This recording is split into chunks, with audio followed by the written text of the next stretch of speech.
You're listening to Guts and Grind with Siju and Sajan, making the real estate journey accessible to anyone.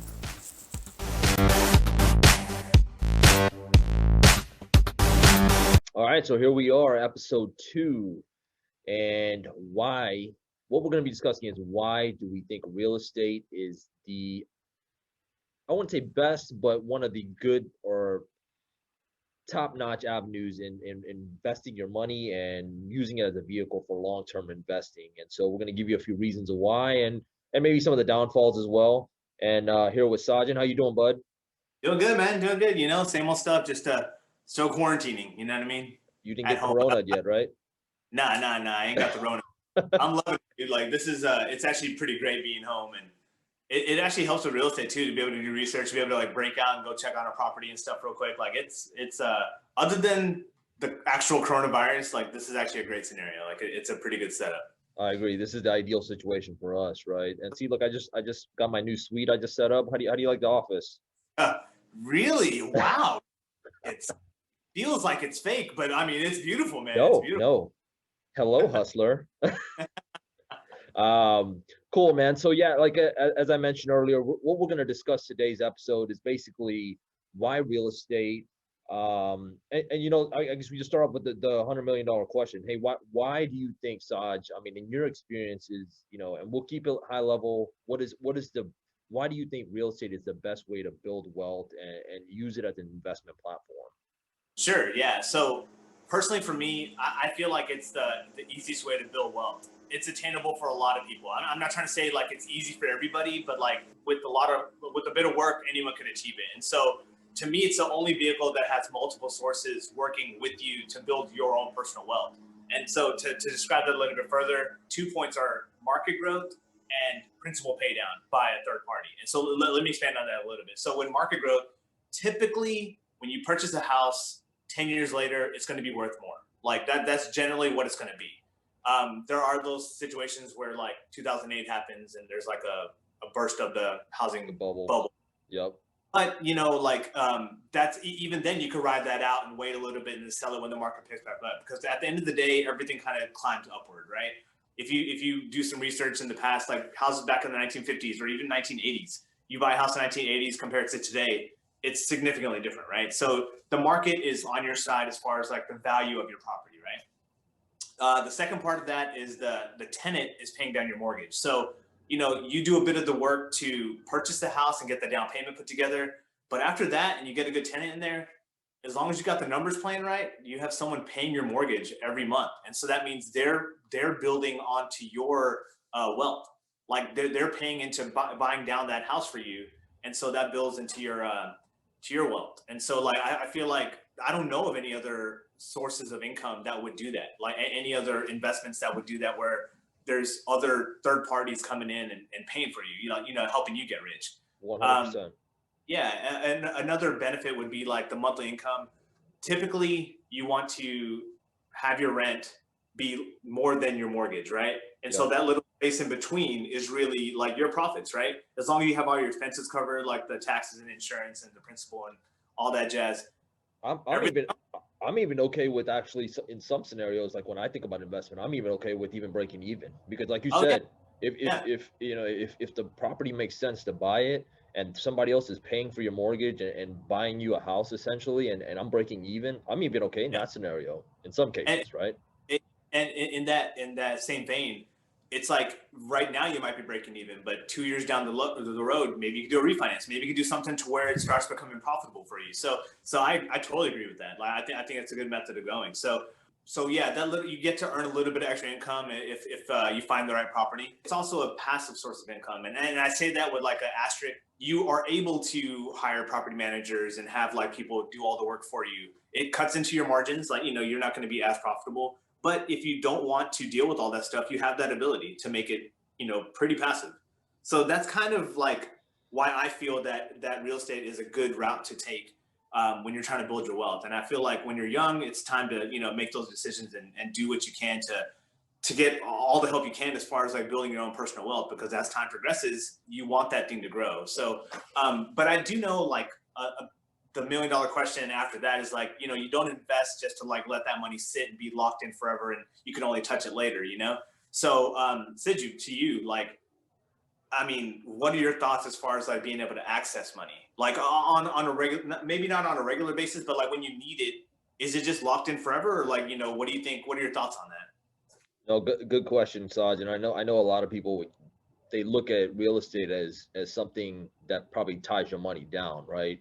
And Sure. that's actually far from the truth. There's actually a lot of ways that you can actually pull your cash out, and you can actually pull it out without penalties, right? And so I look at these real estate investments as little savings accounts, right? So if you think about Right. it, you have one or two houses here, you have, if you put 10 or 15% down on a house, that's essentially money that's sitting in there that you can actually tap into without even having to sell it, right? So I think you mentioned or touched on cash out refinancing, right? So cash out refinancing is basically when you refi the house, and if the house appreciates as it normally would, most properties are going to appreciate anyway. So if you have $100,000 property, eventually it's slowly increasing each year, maybe about $5,000. You can tap into that equity by doing a refi for the full value of the house and getting the extra cash that you have left over. And so that's equity, right? So for those of you guys, a lot of you guys may know this or not, but equity is basically what is paid off on the house, and that equity is not only being built by someone paying off your rent or paying off your mortgage, but also on the appreciation. So for example, you have $100,000 house, you put $10,000 into it, so you have $10,000 equity into it. But that house is also increasing $5,000 every year. So if it's at 105 or 110,000, you essentially have 15 or $20,000 in equity, and the bank can give you that, you know, amount or X amount of dollars out of there as a cash out refi. And you can also do that in credit. You can actually do it in a low interest credits that the banks can actually give you, called home equity lines of credit. They're super low. I think if you hit them up, banks in the beginning of the year, I think they offer like 1% and 2% interest, which is Yeah. crazy. I mean, and you can use that as long as the only thing I always say is whenever you use this money, make sure it's paying you back, right? And you're not Right. spending it on a pair of, I don't know, Gucci shoes or something like that. Don't Um, be a boat with this money. Like it should be based on investments and stuff. And yeah, and I think from what I'm hearing, what you're saying is like it's not as cut and dry as like I make money, I put it into a savings account, and I have access to that money. It's like that's very easy and simple. yep, There's more steps to it, but like if you play the game right, you could really have access to that money. Like establish those HELOCs, those home equity line of credits. yep, Establish like a relationship with your lender to be able to do a cash out refinance. Like when you do that, there's also a little sense of like security there, like knowing that like it's not just my money's tied up in a house, but it's more so like that house is like a second bank to me. Like I could access money. It might be a couple more steps, but you still have access to it. you're hitting it right on the nail. I mean, you're essentially creating your own like banking system. Depending on how much each house is getting paid down by, or how much each house is appreciating. One may appreciate less than another one, or more than another one, right? And Right. you can actually get more money out of a certain house. So it benefits you to have multiple avenues, and then your final option is just outright sell it. There's always a need for housing. Now it's a super seller's market right now, so you can get top dollar for pretty much any house that's out there, and so that would be your final option, right? And I always tell people, I say, look, these are like, I have kids, and these are literally education funds if I needed it later down the line, right? You sell a house and you have college education paid for, Right. so and someone else bought the house for you. So there's multiple ways you can actually liquidate. I know a lot of people think that it's kind of locked down, but you definitely have some options. Right, right. I think as long as you can be creative and like do the research, like make connections with lenders, talk to a bank, and then you really start opening your eyes to like what is actually available. I think a lot of it is just a simple fact of not knowing. Once you start knowing, you start realizing like, oh, there's a little bit more access than I thought I had. So The other question a lot of people ask, Saj, also is, what are your thoughts when it comes to investing in a 401k versus real estate? Do you have any, I mean, should we pull all my money out of my 401k investment and just put it in real estate? Or, I mean, like, what's the best, when you leverage the two options?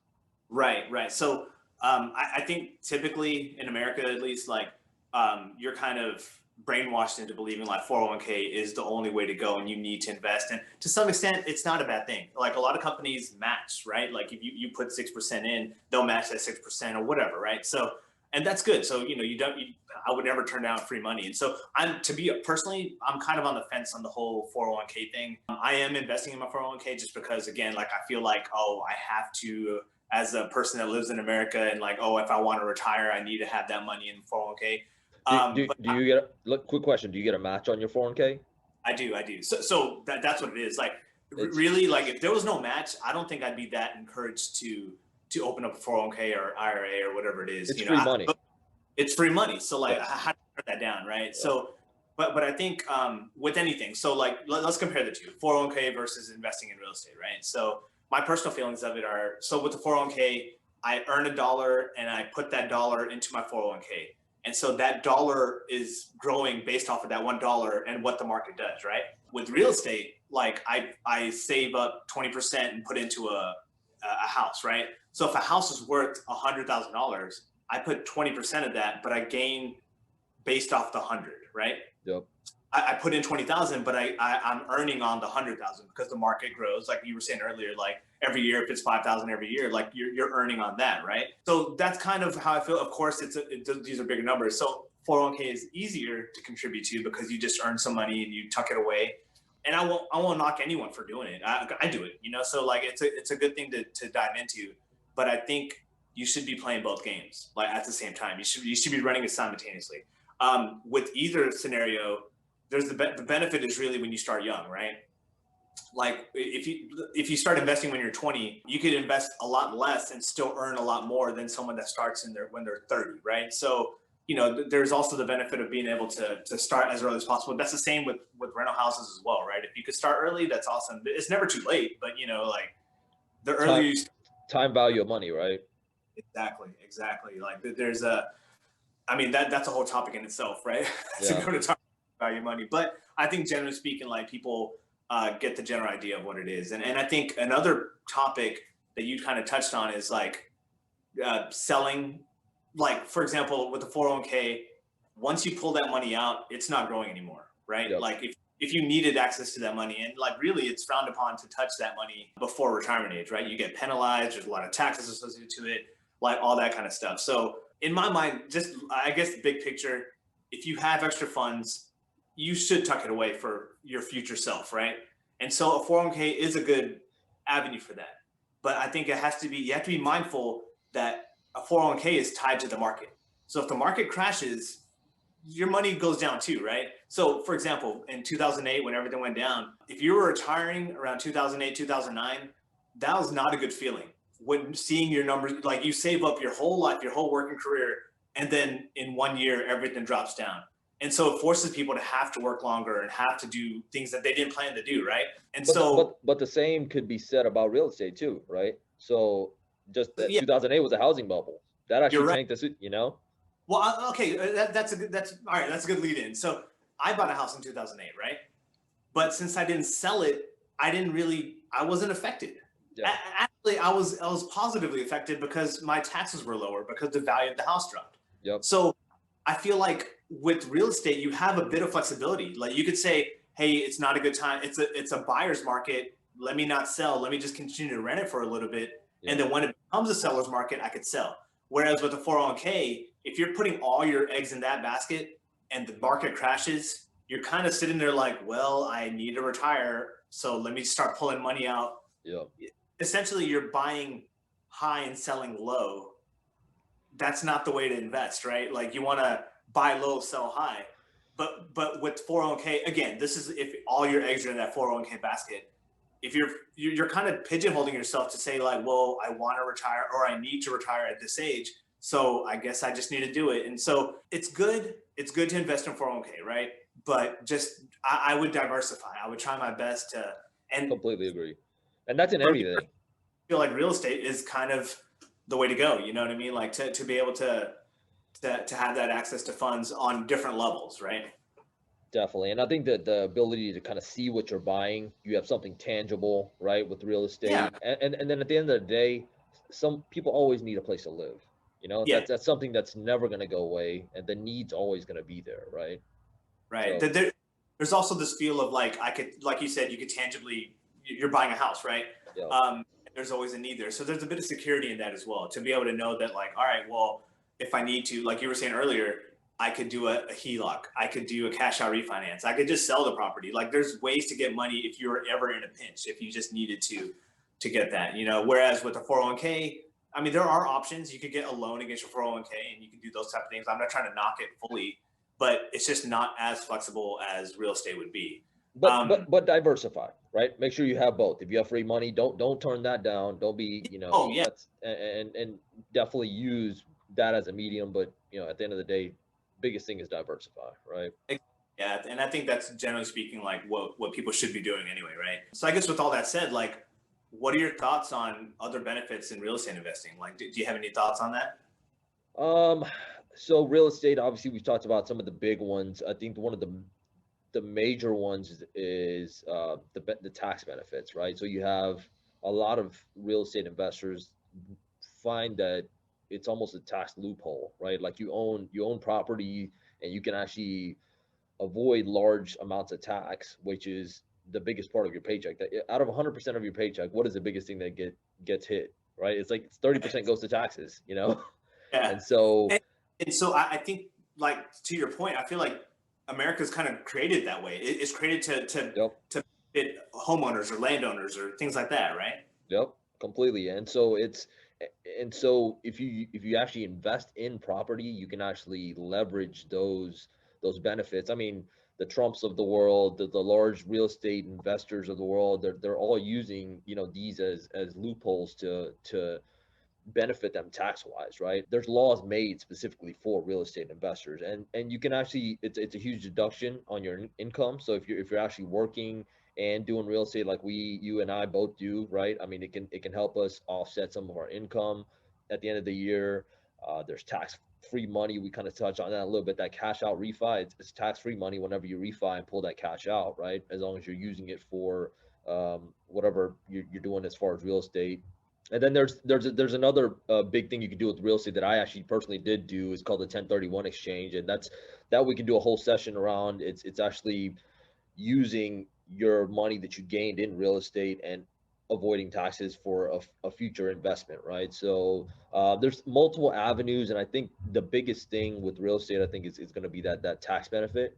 That's going to be Yeah, huge. So I think that's the key takeaway on when you're thinking about investment, because you got to look at that from a perspective of financially too, right? So bottom right. line, you have costs of the house, you have costs for mortgage, all these things, but you also got to factor in that tax piece of it too. That's also a huge thing a lot of investors miss when they're talking about Right. investing. And I think also to note on that, like, it might feel like, oh, you're cheating the system because you're reducing your taxes, but like when you kind of take a step back and look at it, it's baked into the laws of this land. Like, Yep. it's for all of us to enjoy and take, right? Yep. And it goes back to the whole education portion of it. It's like, we don't know what we don't know, and so once we are aware of these things, why shouldn't we take advantage of these things? Like, you earn an income at your 9 to 5 job. Why wouldn't you want to retain that money for yourself and your family and build wealth? So I wouldn't feel any kind of guilt towards taking advantage of these tax benefits that are offered by the government. I definitely don't. I mean, it benefits me. I must say, but no, I completely agree. It's not it's actually written there and benefiting investors, specifically investors. So I mean, Right. so definitely something to look into. We've kind of outlined a lot of the benefits of real estate. Maybe we could touch a little bit before we wrap up on that. There are downsides to real estate as well, and we Yeah. can hit a couple points. Anything to come off the top of your head that you could think of? Yeah.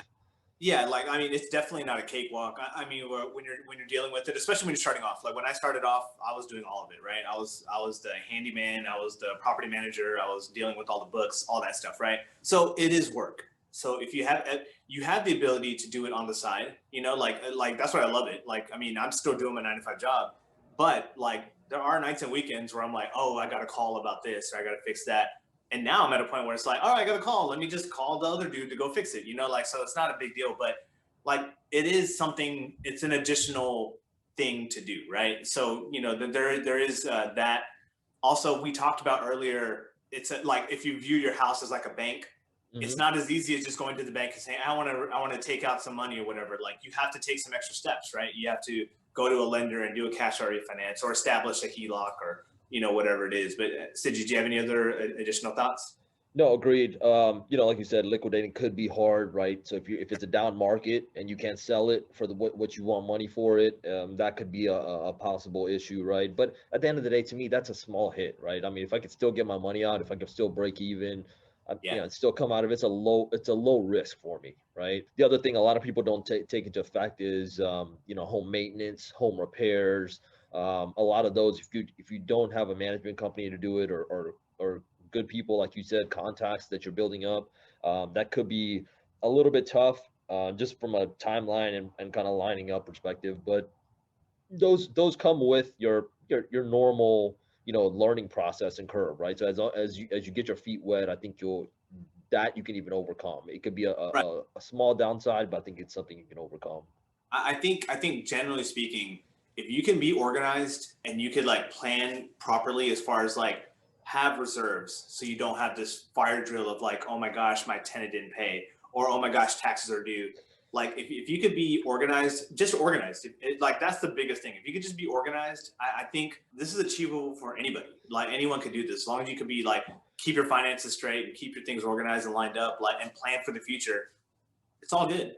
Agreed. And I think you hit a lot of points that there's a lot more topics that we can hit, organization, financing, just keeping these deals together, things like that. I think we'll open up some of those, I think, in future episodes, and I think it's be pretty beneficial. I hope that everybody's gotten a little bit of a takeaway on what we think about real estate, and I think we brought some good points. I don't know if there's any questions. Feel free to comment. We'd love to hear from the viewers for sure too. And like, this is kind of a group effort. Like we want to know what you're thinking. We want this to be a conversation and not just us kind of spewing out our thoughts, because although we've been doing this for a while, like there's still a lot for us to learn as well. So if you have any comments, questions, concerns, or if we missed the mark on something, like let us know. Like please let us know. Like we're not, don't be shy.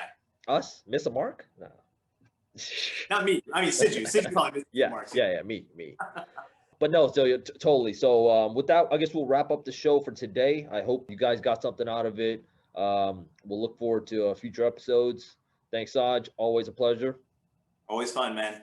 Bye, y'all. Peace. Thanks for listening to Guts and Grind with Siju and Sajan. Be sure to tune in next time.